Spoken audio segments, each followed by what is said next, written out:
윤석열 정부 당시 서울 양평 고속도로 백지화 의혹을 수사 중인 2차 종합특검이 원희룡 전 국토교통부 장관을 직권남용 혐의 피의자로 입건해 소환 통보했습니다. 특검팀은 최근 원 전 장관에게 이번 주 금요일 출석을 요구하는 소환장을 보냈지만 폐문부재로 원 전 장관에게 전달되지 않은 걸로 파악됐습니다. 특검은 한 차례 출석 요구서를 추가 발송한 뒤 원 전 장관 측이 응하지 않을 경우 체포영장 청구도 검토하겠다는 방침입니다. 특검은 원 전 장관이 2023년 7월 종점 변경을 두고 논란이 있었을 당시 적법 절차를 거치지 않고 사업을 백지화한 걸로 보고 수사를 진행하고 있습니다. 오늘 주인공은 누굽니까? 네, 오늘 주인공 한동안 좀 잘 안 보여가지고 깜빡 잊고 지낼 뻔했다가 뉴스가 다시 나오기 시작했습니다. 바로 원희룡 전 국토교통부 장관입니다. 아, 우리 그 종합특검이 소환 통보했죠? 맞습니다. 서울 양평 고속도로 특혜 의혹 수사 중인 종합특검이 최근 원희룡 전 장관에게 피의자 신분으로 출석하라고 연락을 했습니다. 특검은 양평 고속도로 사업 백지화 과정에서 직권남용 혐의가 있었나 이 부분 들여다보고 있습니다. 근데 지금 생각해도 참 어처구니 없는 사건이었는데요. 그러니까 고속도로까지 이렇게 휘게 만드는 그 중심에 원희룡 전 장관이 있었다는 거 아닙니까? 그렇습니다. 정말 그 윤석열, 김건희가 짧은 시간에 많은 것들을 해먹었는데 이렇게 도로까지 휘게 만들었습니다. 그 대표적인 사건인데요. 원래 그 노선이 그 공식 발표, 변경이 공식 발표된 거는 윤석열 집권한 다음에 1년 뒤쯤 일이거든요. 하지만 그 시작이 윤석열 당선인 시절, 그러니까 당선은 됐지만 취임은 하기 전부터 국토교통부의 공무원들이 움직이기 시작했다라는 겁니다. 당시에 인수위원회 기획위원장이 원희룡 전 장관이었던 건데요. 아무래도 그때부터 좀 한 게 아니냐 이런 거죠. 그때 참 논란이 되니까 돌연 전면 그 백지화 선언을 해버렸잖아요. 맞습니다. 지금도 생생히 기억나는 게 그 왜 무척 환한 얼굴로 어느 기자회견 자청에서 나와가지고는 백지화한다 막 선언했던 그 장면이 기억이 맞습니다. 나거든요. 방귀 낀 놈이 성낸다고 우리 조상님들이 말씀하셨는데 왜 저렇게 오버하지? 분명 뭔가 뜨끔한 거니까 저런 게 아닌가 싶었는데요. 당시 또 영상 한번 준비했습니다. 그러죠. 김건희 여사님 땅이 거기 선산을 옮기지 않는 한, 그것을 처분하지 않는 한 민주당의 이 날파리 선동이 끊이지 않을 것이기 때문에 저희는 그 원인을 제거하겠습니다. 다음 정부에서 하십시오. 나중에 말씀드리겠습니다. 자, 이재명 대표 민주당 간판 걸고 붙읍시다. 참, 지금 보니까 민주당 간판이 아니라 자기의 정치 생명을 걸게 생겼어요. 그러니까요. 그런데 저 장면을 보면서 원래 그 원희룡 저 사람이 저 정도는 아니었거든요. 근데 왜 이렇게 많이 망가졌어? 라는 생각이 들어요. 한때 보수 정치권에서뿐만 아니라 실제 정치권 전체에서 굉장히 기대받던, 어찌 보면 촉망받는 정치인이었거든요. 맞습니다. 원조 개혁보수의 아이콘이고 그렇죠. 매번 차기 대권 주자로 물망 오르던 사람이 어쩌다 저 지경이 됐을까? 도대체 어디서부터 잘못된 걸까? 혹은 애초에 우리가 원희룡이라는 사람에 대해서 너무 잘 몰랐던 게 아닌가, 너무 과도한 기대를 걸었던 게 아닌가, 이 부분 좀 오늘 탈곡하면서 털어보도록 하겠습니다. 좋습니다. 탈곡기 한번 탈탈 돌려보시죠. 드릉드릉. 네, 원희룡을 먼저 소개합니다. 1964년 현재 제주도 서귀포시 중문동인 곳에서 태어났습니다. 어린 시절에 굉장히 어렵게 살았다고 합니다. 중학교 3학년 때까지 집에 전기불이 안 들어왔다라고 합니다. 원희룡의 생애를 기록한 자료들 좀 보면요. 아버지가 농사부터 시작해서 장사까지 거의 안 해본 일이 없을 정도로 많은 좀 실패를 거듭을 하셨다고 합니다. 어느 날은 집에 빚쟁이가 찾아와서 식칼을 마루에 꽂고 돈 돌려내라고 협박하는 장면까지 어린 시절에 목격을 했다고 하고요. 그러니까 가난이 아주 사무쳤군요. 그러니까 그러한 이제 역사를 가진 원희룡. 근데 하면 이제 가난을 이겨낸 이제 입지전적인 인물 이렇게 평가가 또 이어졌게 만들어진 것도 있잖아요. 근데 왜 또 유명한 게 원희룡 하면 공부 잘하는 걸로 유명하지 않습니까? 맞습니다. 1등 많이 했잖아요. 네. 그 어린 시절 사무쳤던 가난을 이겨낼 유일한 방도가 아마 공부였던 것 같아요. 그나마 좀 불행 중 다행이라고 해야 될지 아버지가 하셨던 사업 중에 서점을 하다가 관두신 적이 있어서 집에 책들이 많이 쌓여 있었다고 하거든요. 책을 봤군요. 그냥. 그 책을 그렇게 봤다. 그래서 그 덕분인지 학창 시절 내내 전교 1등은 당연하고요. 전국적으로 치르는 고사에서도 매번 수석을 차지를 했었다고 합니다. 결국 1982학년도 제1회 대학 입학 학력고사에서 전국 1등을 차지를 했습니다. 당시 언론 인터뷰 있는데요. 준비했습니다. 수업에 충실하고 교과서에 충실한다는 것을 원칙으로 했습니다. 교과서 중심으로 공부했다. 이건 아주 원래 그 유명한 멘트의 주인공인데. 근데 보니까 보통 1등하는 친구들이 그런 말 많이 하긴 하더라고요.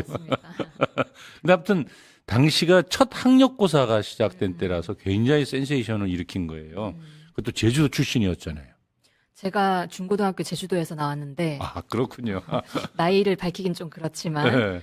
제법 이제 이미 원희룡이 한창 유명한 정치인일 때 저 네. 사람 제주도 사람이고 1등 전국 전국 1등 1등이더라고요. 전국 그때는 1등. 그때는 정치에 별로 관심도 없을 때인데 유일하게 아는 정치인이 원희룡이었던 거예요. 제 주변 친구들도 제주도의 스타군요. 그러니까. 그치, 제주도에서 1등 했으니까 하니까 굉장히 좀 존경하고 선망했던 인물이었던 게 기억이 나서 또 한편으로는 좀 씁쓸하기도 합니다.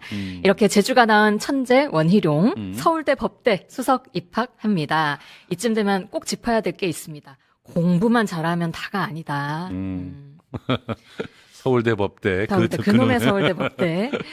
그래도 대학생 시절 또 예. 청년 시절에는 학생 운동에도 몸담고 노동 운동에도 투신해서 열심히 살았던 적이 그러니까요. 있습니다. 이후에 동구권 사회주의 붕괴를 보면서 이제 운동의 길을 떠나게 됐다고 하고요. 사법시험 치르게 됐고 2년 만에 또 사법시험 전국 수석으로 패스를 하게 됩니다. 이후에 검사로서 일하다가 1998년 돌연 사직을 하고 변호사 사무실 개업을 했는데요. 보통 갑자기 그만두고 변호사 하면 그 다음은 뭐다? 정계 입문이다. 정계 입문. 1년도 안 돼서 한나라당에 입당하면서 정치에 입문하게 됩니다.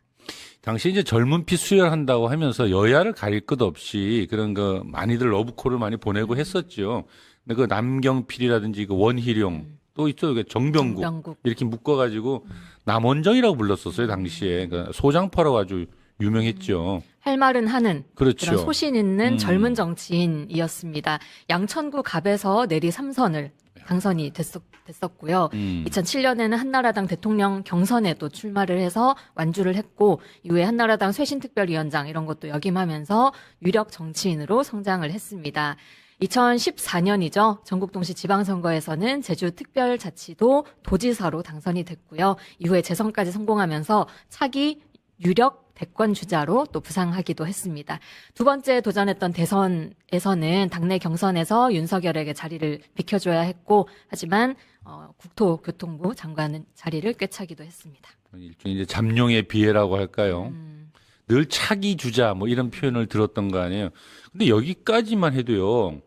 이제 더 이상의 길이 없구나 할 정도로 그 아주 유명한 길을 잘 걸어온 것 같은데 가만 들어보니까 이제 원희룡한테 붙어있던 이름들이 이제 뭐 천재라든지 또는 개혁, 도전, 신념 뭐 이런 표현들이 많이 따라다니잖아요. 맞습니다. 근데 이제는 완전히 이제 딴판이 된 거예요. 그러니까요. 말년에. 사실 그의 인생을 말년이라고 하기에도 아직은 좀 젊은 전 편인데 말년 같아서. 이제 보니 개혁이나 도전보다는 배신이라는 예. 단어가 가장 잘 어울리는 사람이 아닐까 이런 생각이 드는데요. 그래서 첫 번째 키워드 네. 5.18을 배신한 정치인. 아, 원희룡이 82학번이니까 이제 당시 학생들한테서는 학생운동 했다 그러면 빼놓을 수 없는 것이 이제 광주 5.18이고 학생운동도 열심히 하지 않았었나요? 학생운동 열심히 한 걸로 알고 있었는데. 네네. 예. 원희룡 본인도 뭐 여러 인터뷰에서 예. 자신의 인생을 바꾼 결정적인 사건이 바로 5.18 광주였다. 그렇게 얘기했죠. 이렇게 예. 얘기도 학생운동 그 계기로 학생운동에도 뛰어들었다고 합니다. 뭐 그런 관련한 유인물 같은 걸 소지했다가 경찰에 연행되는 바람에 학교에서 유기정학을 받기도 또 했었고 먹고, 예. 또 전국 수석이 유기정학을 받는 그 이야. 자체도 또 당시에 센세이션했다고도 하고요. 그랬는데 그 사람이 절대로 원희룡이가 가서는 안 될 길을 맞습니다. 걸어갔죠. 맞습니다. 제- 혹시 예, 기억나세요? 기억납니다. 전두환을 찾아갔죠. 맞습니다. 그냥 찾아간 정도가 아니라 예. 새해를 맞이해서 인사하러 세배하러 갔습니다. 한나라당 의원 시절이던 2007년 그때가 이제 대선을 앞두고 여러 행보 중에 아마 한 장면이었던 것 같은데요. 학살자 전두환을 찾아가서 세배로 큰 절 올렸습니다. 이 장면도 영상으로 보고 오겠습니다.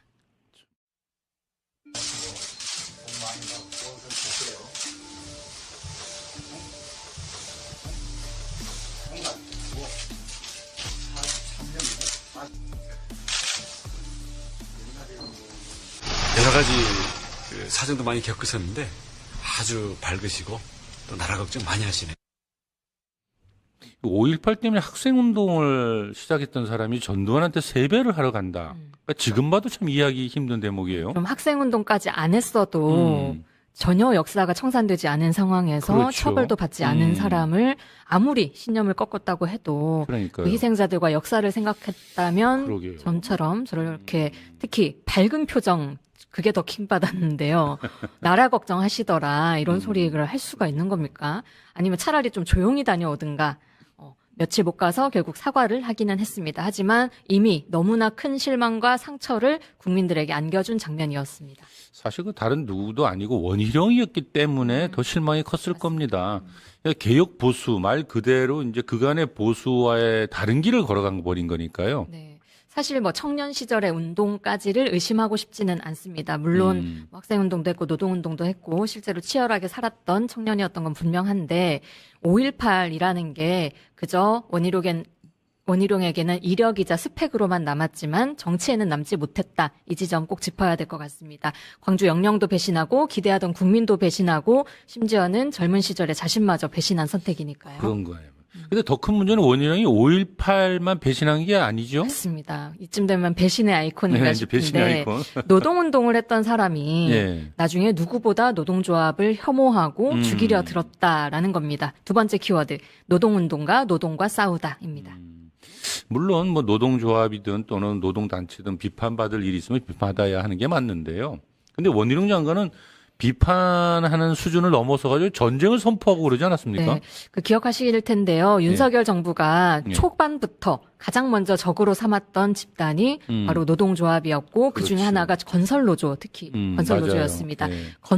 건폭이라는 표현을 썼었죠. 이런 프레임 씌우면서 마치 건설노조 전체가 범죄 집단인 것처럼 그렇죠. 호도를 하고 몰아갔습니다. 맞습니다. 그 선봉에 섰던 게 국토교통부 장관 원희룡이었던 거고요. 거의 매일같이 기자회견 열고 공격을 매일 퍼부었잖아요. 그 표현도 굉장히 거칠었던 걸로 기억이 나는데. 맞습니다. 입에 담고 싶지도 않은 수준인데요. 경제에 기생하는 독이다. 건설노조는 노동자를 괴롭히는 노동자들의 빨대다. 이런 표현까지 썼습니다. 정책을 비판한 게 아니라 노동조합 자체를 사회 악으로 규정을 한 거죠. 그러니까요. 근데 사실 원희룡 자신이 노동운동을 했던 사람 아닙니까? 그러니까 노동조합의 필요성이나 역할을 누구보다 잘 아는 사람인데 말이죠. 네. 대학 시절에는 위장 취업까지 했었다고 하는데요. 훗날에 뭐 구로공단은 내 인생의 가장 큰 대학이었다 이렇게 회고하기도 했는데 참 어떤 그렇게 선택을 할 수 있을까? 뭔가 공부를 잘못했군요. 공부를 잘못했다. 또 더 분노스러운 거는 그 건폭몰이 와중에 돌아가신 분이 생겼잖아요. 그렇죠. 그에 항의하면서 극단적인 선택을 한 노동자까지 나왔다는 겁니다. 원희룡 말 맞다나 원희룡 인생의 그 구로공단이 최고의 대학이었을지는 몰라도 그 대학에서 배운 거를 정치에는 제대로 써먹지 않고 있다. 혹은 그러니까요. 제대로 배운 게 없었다입니다. 그런 거네요. 사실 윤석열 정권이 말입니다. 임기 내내 집요하게 죽이려고 한 건 건설노조뿐만이 아니었잖아요. 오죽하면은 말이죠. 이 많은 민주화 운동을 하는 사람들을 가리켜서 이 반국가 세력으로까지 매도했으니까. 네. 예. 그 과정에서 또 원희룡 단순히 장관 역할만 한 게 아닙니다. 예. 윤석열이 가장 하고 싶은 말을 대신해주고 양평고속도로처럼 온갖 더러운 일 방패막이 호위무사 되어주고 호위무사였군요. 네. 한마디로. 예. 그리고 무엇보다 집요하게 한 사람을 죽이는 데에 동참을 했었죠. 이재명 대표를 공격했죠. 그렇습니다. 바로 당시 이재명 대표였습니다. 그 거의 뭐 이재명 전담 공격수처럼 보일 정도로 집요하게 이재명 대표를 물고 늘어졌잖아요. 이거는 한 나라의 장관이 아니라 국민의힘의 공격수를 그러니까요. 지처하는 수준이었습니다. 세 번째 키워드 이재명 죽이기 일타 강사입니다. 사실 대장동 일타 강사라는 이름으로 계속 집요하게 그런 컨셉으로 공격했죠. 이재명 대표는 원래부터 그런 악연이었나요? 처음부터 그랬던 건 아니겠죠. 뭐 같이 또 정치권에도 있었을 텐데 예. 물론 정치적 경쟁자지만 윤석열 정부 들어서면서 예. 완전히 좀 달라진 것 같습니다. 특히 그 장관 시절에 국정을 설명하는 기자회견보다 이재명 대표를 공격하는 기자회견을 더 많이 개최했다 이런 말이 있을 정도였습니다. 거긴 뭐 양평 고속도로 논란만 봐도 그런데요. 의혹을 해명하면 될 일을 갑자기 이재명 대표한테 민주당 간판 걸고 붙자고 정치 승부로 막 몰고 가고 그랬던 그러니까요. 기억이 나요. 이재명 대표가 무슨 말만 하면 하면? 막 SNS에 네, 반박글 올리고, 올리고. 기자들 앞에서 공격하고 방송에 나가서 공격하고 기자회견하고 거의 하루도 빠짐없이 등장을 했습니다. 뭔가 이재명 대표한테 콤플렉스가 있는 거 아닌가? 있나 봐. 구글에 이재명 원희룡 이렇게 검색해봤거든요. 네. 원희룡, 이재명의 조폭식 협박, 특유의 폭력적 아이고, 보복 광기다. 참. 원희룡, 이재명과 맞대결해 범죄 혐의자 더는 당선 안 될 것. 원희룡, 이재명 지사의 가짜 모습을 밝혀내겠다. 원희룡, 이재명은 유리하면 뭐든 하고 불리하면 뭐든 버리는 사람. 이 정도면 정말 사사건건 집착증이 아닌가 싶을 정도입니다. 근데 그 왜 또 보면 이 원희룡 아내분도 나서서 또 같이 논란이 된 적이 있죠. 같이 네. 공격하고 그랬죠. 네. 아내분이 정신과 의사신데 예. 원희룡 그때가 이제 국민의힘 대선 경선 시절이었고 원희룡 후보 시절인데 이재명 후보에 대해서 좀 평가를 해달라 어떤 방송에서 유튜브 방송이었는데 거기에서 이재명은 소시오패스다 이렇게 아이고, 저격을 저런. 한 거예요. 아이고, 저런. 이재명 대표에 대한 평가 과연 어떻게 내렸는지 영상 한번 보겠습니다. 저희는 오히려 약간은 소시오패스나 네. 엔티소셜이라고 얘기하거든요. 정신과적으로는. 자신은 괴롭지 않고 주변이 괴로운 거예요. 사람들의 권리나 타인이 갖고 있는 것들을 침해하고 이용하고 무자비하게 타인을 이용하는 것에 대한 양심의 가책을 느끼지 않는다는 그 사기꾼들은 95%의 진실을 갖고요. 5%의 거짓을 갖고 상대방을 이용해 먹고 사기를 치는 거거든요. 예. 국민들을 현혹시키는 거 계속 보여주고 있다고 생각을 합니다. 그래서 저는 굉장히 두려운 마음이 듭니다. 저분이 의사 아닙니까? 네. 그 의사가 저렇게 넘어서는 안 될 선을 막 넘어가지 인신공격을 해도 되는 건가요? 그러니까요. 심지어 직접 만나서 진찰한 것도 아니잖아요. 그러니까요. 근데 공적인 인물을 공개적으로 저렇게 박제를 공격을 해버리는 낙인을 찍어버리는 게 부부가 그 돌아가면서 의사 윤리적으로도 문제가 돼서 아마 그 당시에 큰 논란이 됐었습니다. 그리고 원희룡 아까 이재명 원희룡 검색하면은 지지난 대선 때였는데요. 이재명 후보 보고 인성에 문제가 있는 사람 이렇게 또 저격한 적도 있더라고요. 말 그대로 부창부수 어쩜 이렇게 참 부부가 쌍으로 착잡한 장면을 자아내나 싶습니다. 또 2024년 총선에서는 인천 계양을 이재명 지역구였죠. 거기에 출마하면서 사실상 이재명 잡으러 간다 이렇게 출사표를 던지기도 했습니다. 하지만 뭐 이재명 대표 때 당선이 됐고, 됐죠. 근데 이 정도면 거의 집착이라고 할 정도로 아주 심한 건데, 근데 왜 이렇게까지 하는 걸까요? 아무래도 더 큰 권력을 향한 욕망 때문이 아닐까. 이 다음은 자기가 진짜 대선 주자. 그러니까 대선 대통령이 될 사람하고 자꾸 싸워야 자기도 급도 대통령이 된다 올라가고 이런 건가요? 그런 게 아닐까. 급을 키운다? 그렇죠. 뭐 무릇 정치인이면 당연히 더 큰 역할을 하고 싶은 게 당연한 거지만 원희룡의 정치 이력을 오늘 쭉 좀 살펴보면 공부에서는 늘 1등이었지만 정치에서는 1등 문턱을 넘지를 못했었거든요. 네. 아까 소개는 못 드렸지만 서울시장에 또 출마를 하려고 했는데 당내 경선에서 패배하면서 미끄러졌었고 대선도 뭐 경선을 완주하기는 했지만 크게 존재감을 보여주지는 못했었고 이번에 윤석열 당선됐던 선거 때도 결국은 그 출마조차 못했던 거죠.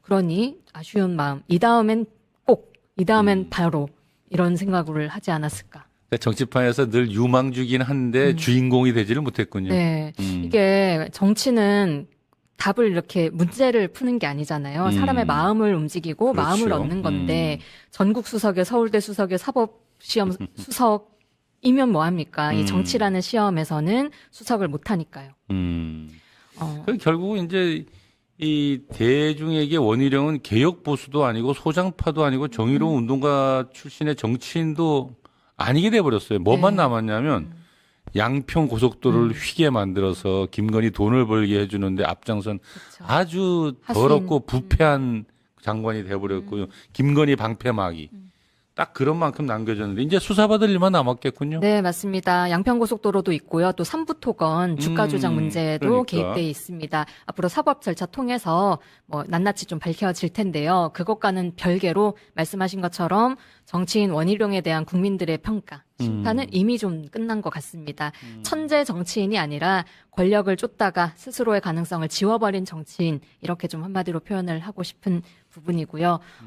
제주도지사도 2번 했는데 사실 뚜렷하게 평가할 게 별로 없더라고요. 자기 차기 대권 행보에만 좀 급급했다 이런 평가로 또 남겨졌습니다. 예, 잘 알겠습니다.